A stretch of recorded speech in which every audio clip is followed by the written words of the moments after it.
그리스도의 이름으로 기도하옵나이다. 아멘.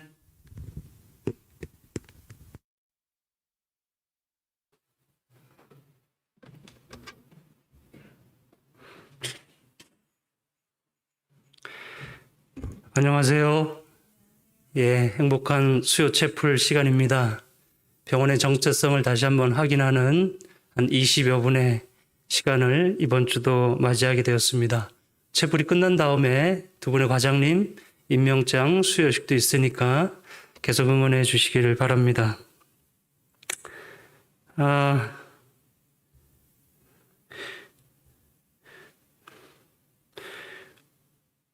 오늘 말씀의 제목은 출생, 영생, 사랑입니다. 저희 병원의 모습입니다. 둘러싼 초록색 부지가 하트 모양 같죠? 동대문구의 유일한 산이 배봉산이라는데 그 배봉산 높이의 어깨쯤 정도의 저희 병원이 위치하고 있는 것입니다. 또 다른 각도에서 찍은 모습입니다. 따뜻해 보이고 편안해 보이는 뷰를 가지고 있습니다. 천혜의 환경이라고 이렇게 말하는 분들도 계신데 정말 좋은 곳에서 저희가 일하고 있습니다. 만약에 건축되면 저 혼자 생각이지만 이렇게 되지 않을까 싶기도 한데 이렇게 맞나 모르겠습니다. 이것을 위하여 우리가 계속해서 기도하고 있습니다. 겨울이 되면 이런 풍경도 자아내고 있고요. 산후조리원 모습도 고즈넉하니 아주 이쁩니다. 올라오는 길은 이렇고요. 또 원장님 사택도 이렇게 아름다운 눈 속에 파묻히는 전경을 우리가 겨울에 봅니다. 가을 되면 이런 입구를 볼 수 있고 또 이런 황금빛 나는 은행 나무들을 풍성히 볼 수 있습니다.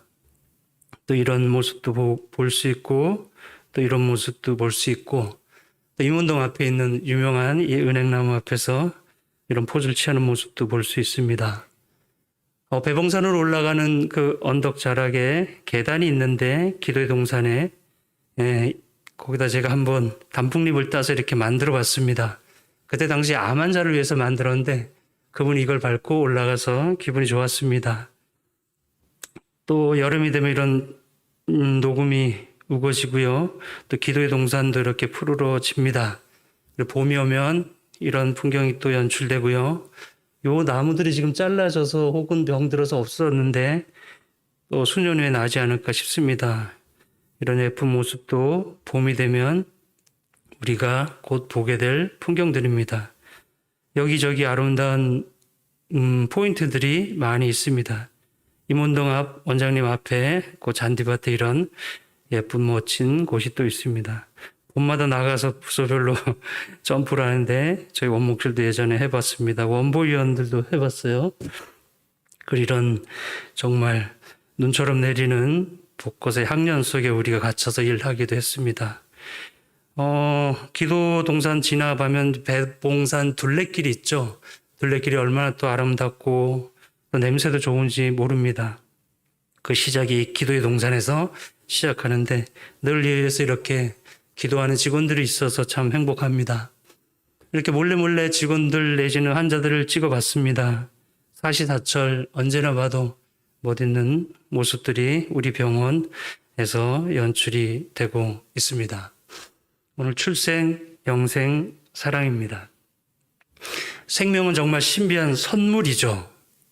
아무리 과학이 발달한다 하더라도 사람은 풀 한 포기 하나 그리고 파리 한 마리 만들지 못합니다. 모든 생명은 선물이에요. 천혜, 우에서부터 내려온 은혜의 선물입니다. 성경은 가감없이 말합니다. 누군가가 우리를 택했다고 이렇게 말합니다. 내가 태어난 건 전적으로 내가 아니라 하나님 때문입니다. 성경에 여러 구절에서 이런 말씀하고 있어요. 하나님은 나를 존재하게 하셨고 나에게 신비한 인식을 주셨어요. 인식. 그래서 나를 중심으로 세상이 돌아가게 하고 내가 우주의 중심이 되게 하셔서 나의 인식을 통해서 하나님이 만든 모든 걸 전부 다 누리며 즐기고 경험하고 살아가도록 그렇게 해주셨어요. 이런 내가 태어난 것은 정말 황홀한 기적이에요. 그렇죠? 그리고 이 모든 건 하나님의 일방적인 창조입니다.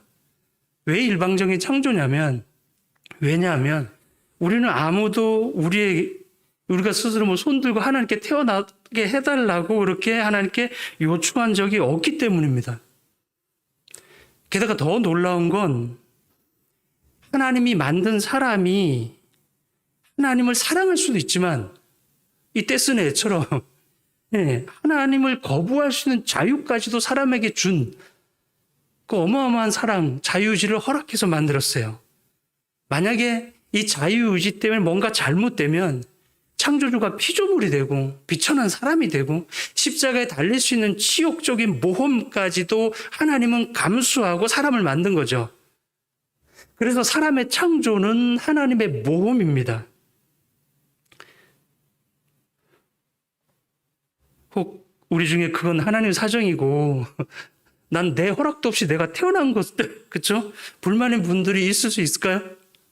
태어나서 억울하거나 혹은 태어났기 때문에 원망되는 분 계십니까? 그럼 내가 태어나기 전 무존재 깜깜한 그 상태로 돌아가길 원하십니까? 여러분 중에 정말 생명이 싫은 분 계세요? 아니죠. 우린 정말 태어나서 다행이고 그래서 개똥밭에 굴러도 이승이 나은 거고 생명으로 살아서 훨씬 좋아요. 더 고마운 건 뭐냐면 성경대로라면 하나님 태초에 세상 만물을 창조할 때 사람과 동물은 같은 흙으로 만드셨어요. 근데 같은 흙으로 다람쥐 만들고 같은 흙으로 개를 만들고 그런데 같은 흙인데 내가 동물이 아니라 그렇죠? 사람으로 태어난 겁니다. 그리고 저나 여러분은 태어나지 않을 수도 있었어요.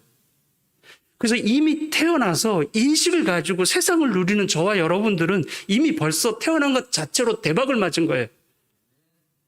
그러므로 내가 태어난 것만도 복이고요. 오늘 하루 딱 살다 떠난다 해도 복이고 이 한 번의 삶이 전부라 해도 그리고 영원히 산다는 그 극락이든 천국이든 뭐가 없다 해도 엄청난 행운이고 감지덕지한 은혜를 우리가 누리고 이 하루를 숨쉬고 살아가는 거죠. 인정하십니까? 생각해 보세요. 저나 여러분이 태어나기 위해서 무슨 노력을 했어요? 우린 그저 영문도 모른 채 태어났어요. 뜬금없이. 아무 값도 치르지 않고 이만큼 살아온 것은 아무리 생각해도 어마어마한 복이란 말이죠. 또 강조하지만 지금 내가 이 순간 이후로 잠든다 해도 절대 손해가 아니에요. 왜요? 나란 존재는 원래 없었던 존재였는데 영문도 모른 채 태어나서 살다가 원래대로 돌아가는 거잖아요. 그러니까 원망하거나 억울할 게 하나도 없어요. 우린 손해보는 장사가 아닌 거죠. 그런데 이게 전부가 아니라 하나님은 창세 전에 내가 있기도 전에 성경 말씀 거짓이 아니잖아요. 예수님은 거짓말하면 그분이 4대 성인에 들어가기도 하겠어요? 이렇게 말씀했어요. 창세 전에 내가 존재하기도 전에 저는 1965년 전에 오래전부터 창세 전에 하나님이 나를 선택했다고 그래요. 그런데 이렇게 잘 만들어 놓은 내가 없어지면 여러분 우리 요런 손 모양 하는 로봇 만들어요?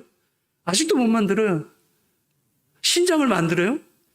그 기계 이만한 거 놓고 중환자실 쓰대잖아요. 요거 하나 대체를 못해서 정말 내과 외과 무슨과 정말 잘 만든 게 우리 몸이 아니에요? 이렇게 잘 만들어 놓은 내가 없어지면 누가 가장 큰 손해일까요? 하나님이 사람을 이렇게 잘 만들고 사람이 없어지면 누구 손해냐고요? 600억짜리 시계를 잃어버렸어요. 그럼 시계 손해예요? 시계 주인 손해예요? 저와 여러분이 잘못되면 하나님이 가장 큰 손해를 받는 거예요. 사람을 이렇게 만들어 놓고 만약 잘못되면 진짜 그쵸? 애가 가출하면 애가 손해예요? 엄마가 더 손해예요? 누가 더 슬프죠? 똑같아요. 저와 여러분이 잘못되면 하나님이 가장 아픈 거예요. 그래서 많은 기독교는 잘못 전하고 있죠. 하나님은 우리 엄마보다 못한 분으로 이렇게 아는 거죠. 아니에요. 엄마가 내 살을 만들어요? 엄마는 그저 미나리 콩나물 두부 줘요. 이 안에서 이걸 흡수해서 비타민 ABCD하고 단백질, 지방, 탄수화물 쫙 하는 건 누가 하는지 아세요? 심장에 동방절절의 그 스파크는 누가 튀겨주는데요? 의학책에도 안 나오죠. 하나님이 하시는 거죠. 엄마도 애가 죽으면 저렇게 까무러치는데 하나님은 오죽하겠냐는 거죠. 그래서 우리가 하나님을 인정하든 안 하든 우리는 하나님 덕에 태어나서 사랑도 많이 받고 또 사랑하는 가족을 만나는 행운도 누리고 또 이런 예쁜 어린 시절도 보내고 이런 경험도 나누고 저런 경험도 나누고 또 이렇게 놀기도 하고 이렇게 자라서 이웃들도 만나고 그리고 직장 동료들도 만난 거예요. 그래서 가슴에 손을 얹고 생각하는 거죠. 만약에 하나님이 나를 태어나게 하지 않았다면 여러분 어쩔 뻔했어요? 이렇게 동해에 해 뜨는 걸 볼 수나 있겠어요? 이런 구경을 할 수나 있겠냐고. 이렇게 아름다운 색감들을 내가 보고 감동을 누렸겠냐고. 가을이면 가을대로, 겨울이면 겨울대로 이런 걸 어떻게 받겠냐고. 저쪽 끝에 꾀꼬리, 동박새, 양진이, 호반새, 유황앵무, 오색 딱따구리, 후투티, 박새, 상광조, 동고비, 황금새예요. 강릉에서 찍는. 우리가 안 태어났으면 이런 걸 어떻게 이렇게 하냐고요. 이런 동물들을 어떻게 보며. 그죠? 동물들은 뭐 동물원 잡아먹는 것만 나오는데 자극적인 대부분 동물들은 하나 먹고 3, 4일 그냥 뒹굴뒹굴 이렇게 귀엽게 놀아요. 죄 때문에 그렇게 된 거지만 우리가 안 태어났으면 이런 걸 어떻게 먹겠냐고. 안 태어났으면 이런 걸 어떻게 먹고 안 태어났으면 이걸 어떻게 먹냐고. 국수가 땡기는 수요일 아침입니다. 이 모든 축복은 하나님이 요청도 하지 않은 나를 묻지도 않고 일방적으로 이 땅에 태어나게 해주신 덕에 저와 여러분이 누리는 복이라는 거죠. 태어났기에 형제를 만났고 태어났기에 가족을 만났고 태어났기에 우정과 추억도 쌓고 태어났기에 일터에 만나서 이런 짓도 하고 또 태어났기에 같은 부서에서도 일하고 태어났기에 사랑도 경험하고 이제 곧 결혼할 큐아이브의 모 간호사죠. 태어났기에 내가 부모도 되는 경험도 해보고 태어났기에 생의 허무와 아쉬움을 내가 느끼기도 하고 태어났기에 사랑, 그 삶의 아름다움을 느끼고 태어났기에 이렇게 한 번 사는 인생의 귀함도 느끼게 되는 거죠. 우리는 이대로 딱 살고 끝난다 해도 감사할 수밖에 없어요. 그게 건강에 좋아서가 아니라 실제로 감사할 수밖에 없는 거죠. 그리고 가장 감사한 건 뭐냐면 우리를 태어나게 해주신 하나님은 흙으로 만든 인간을 위해서 당신이 죽는 것도 성에 차지 않을 만큼 우리를 사랑하는 품성으로 이해되든 안 되든 인류제를 다 짊어지고 돌아가심으로 우리의 삶이 한 번으로 끝나지 않게 모든 믿는 사람들에게 영생을 선물로 준비해 주셨다는 거죠. 또 거짓 없는 성경 말씀이 이렇게 말합니다. 부활을 약속해 놨어요. 다시 오신다는 7구절마다 한 구절씩 다시 오신다는 얘기도 하고 얼마나 확실하게 약속했는지 몰라요. 너 죽는 거 걱정하지 말라고 잠깐 쉬었다가 나오라고. 이 약속은 죽음을 앞둔 허무한 우리 인생들에게 얼마나 천만다행인 선물인지 몰라요. 전쟁 소문 나죠. 경제 안 좋고 먹고 살고 뭐 이렇게 사는 거 힘들죠. 그럼 그게 다 평안하고 낙낙하고 여유로우면 또 행복해요? 안 행복해요. 왜요? 내가 매일 노화되고 내가 매일 죽어가잖아요. 이래도 힘들고 저래도 힘든 세상에서 이것처럼 복된 소식이 없단 말이죠. 저와 여러분 모두에겐 영생이 정말 필요해요.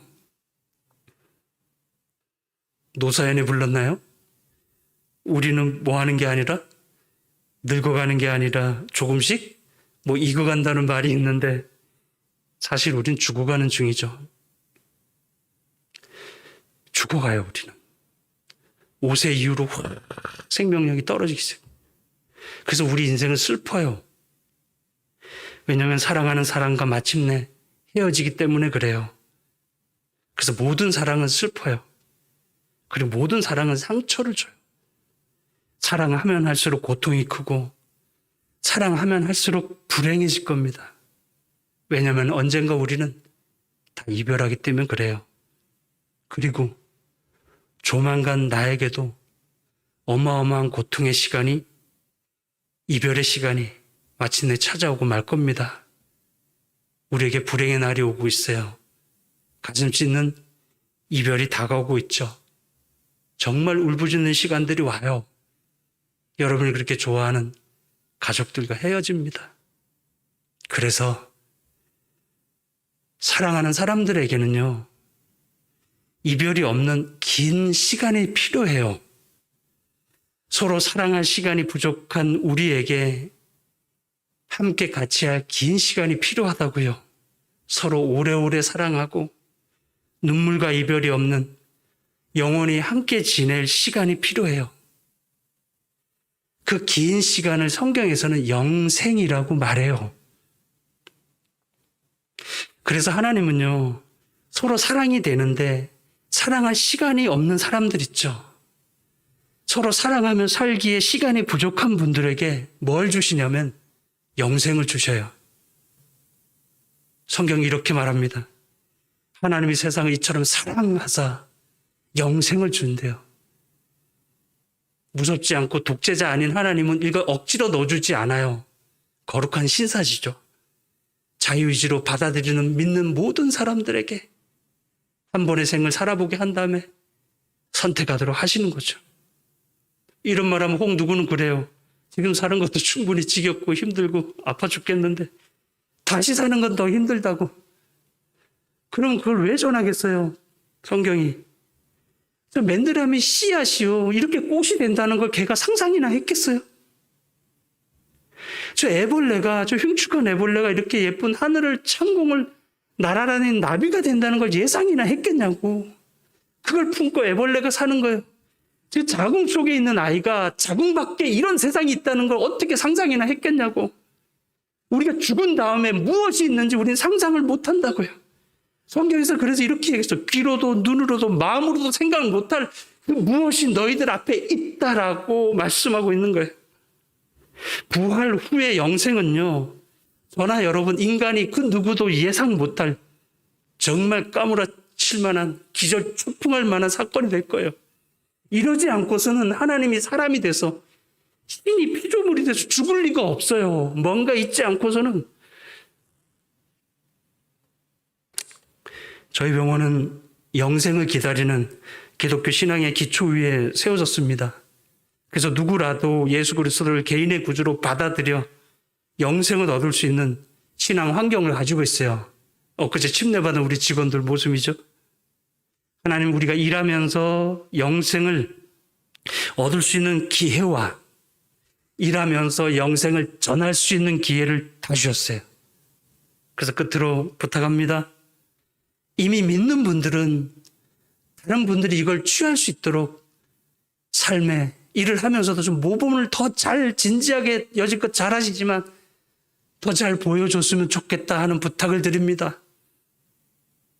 그리고 아직 믿지 않는 분들이 계시다면 언제나 열려져 있는 원목신 문을 두드리시고 들어오시면 되겠습니다.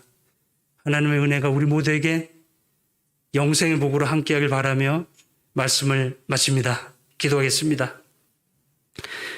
아버지 하나님, 요청한 적도 없는 듯 생명을 주셔서 감사합니다. 우리가 태어나지 못했더라면 어쩔 뻔했습니까? 오늘도 태어난 것에 감사하고 내 삶을 누리면서 내가 어디에서 왔고 이렇게 살다 어디로 가는지 알고 살아가는 저희들 되게 해 주시옵소서. 앞으로 내가 50년 후에, 아니 100년 후에 어디에 가 있을 것인지 생각하면서 신앙을 진지하게 생각하는 전 직원분들 되기를 간절히 원하오며 예수님의 이름으로 기도합니다. 아멘.